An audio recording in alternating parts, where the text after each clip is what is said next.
Alright, so I'm going to do my first attempt at changing a rocker cover gasket on my 2007 Mitsubishi Outlander.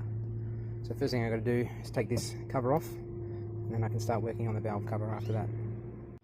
So just using a 10mm socket, and I've undone both bolts. There we go, cover's off. So now I've got to get these ones out so I can access the spark plug coils. Alright, those are out, so I can take this cover off here. And we've got the spark plug coils there, so I'm going to take them out. I'm really hoping that oil hasn't got down into the tubes, but I guess we'll wait and see. Once again, 10mm socket, it's the same one for everything so far. There we go, so just get all those out.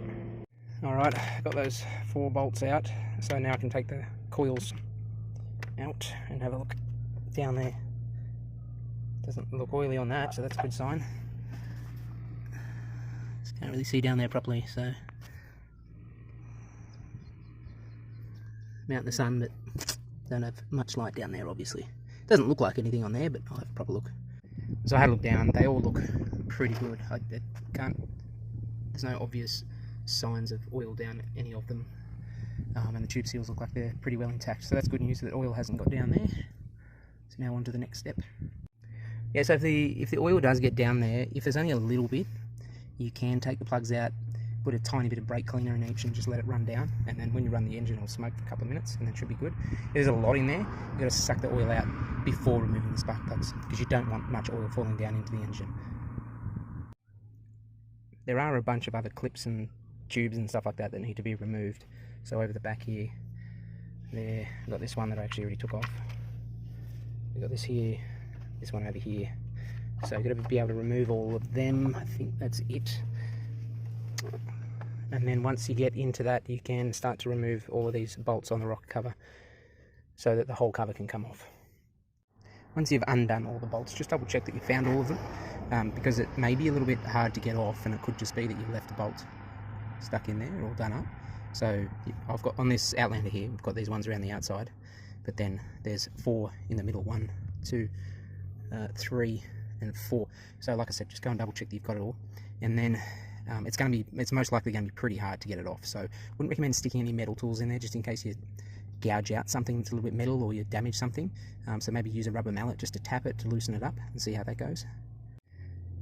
And keep in mind that this is also plastic, so if you hit it hard you might damage it. So I just tapped all around it, and then I gave it a real good shake, and there we go, it's finally starting to come off. So I managed to pull the cover off, and this is what it looks like underneath. So basically you just got to make sure that all of the gasket, because the gasket runs all along around here, around all the edges, so you got to make sure that that's all the oil's cleaned off that. So that's why you use the brake cleaner. And then just here there's a little bit of gasket sealant here and on this side, right next to the timing chain on both ends. So use like a plastic scraper just to remove that. Make sure it all comes off, give it all a proper clean, and then you can move on to the next step of putting the new gasket on. These Outlanders, it's recommended to do it every 45,000 Ks, and I'm at about 42 or 43 or something like that. So I'm going to do the spark plugs at the same time. So next step for me is remove the old spark plugs using the spark plug socket, and then put the new ones in. So this handy tool here, it's actually my dad's, happened to be the right size. So if you haven't used one, just double check that that you've got the right size socket, because if it's not going to grip the spark plug.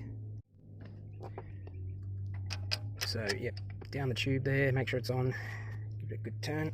Oh, it's a bit hard one-handed actually. Hold on. There we are.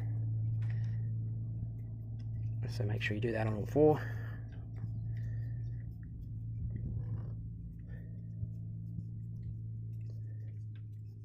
Sorry, a little bit slow by hand, one-handed do, and it should pull the plug right out. And there it is. And then there's the difference between the old and the new. As you can see, same spark plug, so it's important you get the same ones, not only just for the size but also the gap down there, making sure they're the same, otherwise you're not going to get the right connection. So it's basically just the same to go back in, but opposite. Apologies for the visuals here, it's just really hard to do one-handed. So that's the way I do it anyway. Stick it into the tool, slide it down, and then do it up. Pretty easy. So as you can see, just around the edges there's a bit of oil. So just clean all this with a bit of brake cleaner and a rag. So I just spray a bit onto the rag and just make sure it's all wiped down. And then over here, this is the rocker cover, and the old gasket is here. So you're going to peel out the old gasket, and you can see the groove there where the new one goes into, which will just run around the whole thing. So clean all of that around the whole outside and then put the new one in.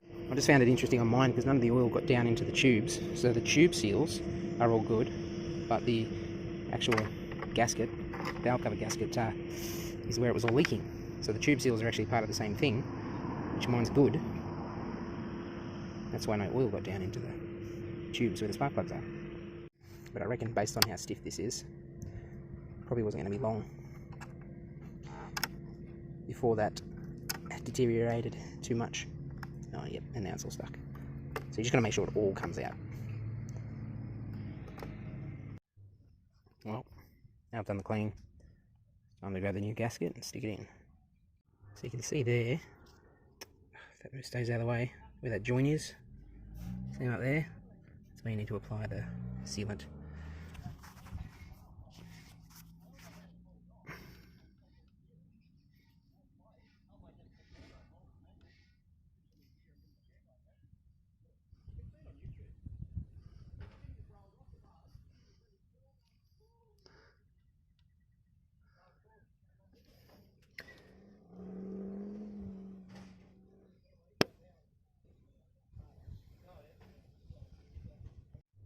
Just pop it all down into place and then start re-securing all your bolts.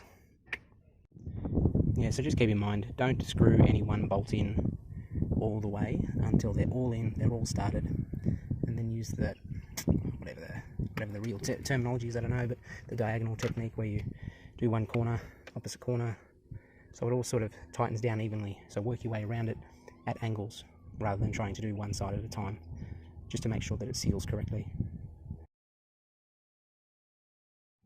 Alright, so once that's back on, bolts are done up, put the coils back in, make sure that they went back in the same way they came out, bolt them in, and then put your covers back on. So, almost there. Oh, and put all your wiring back in place, all the clips on. Alright, so just make sure, once you've got it all back on, that everything you undid, unclipped, unplugged, is all put back in, and all in the right spots. So, because I had this tube off, I had this clip off, I had the tube off under there. So all the bolts are in, all in the right spots, and if you undid the battery, which I did, just didn't mention at the start, negative terminal, put it back on, and then that's it, all done.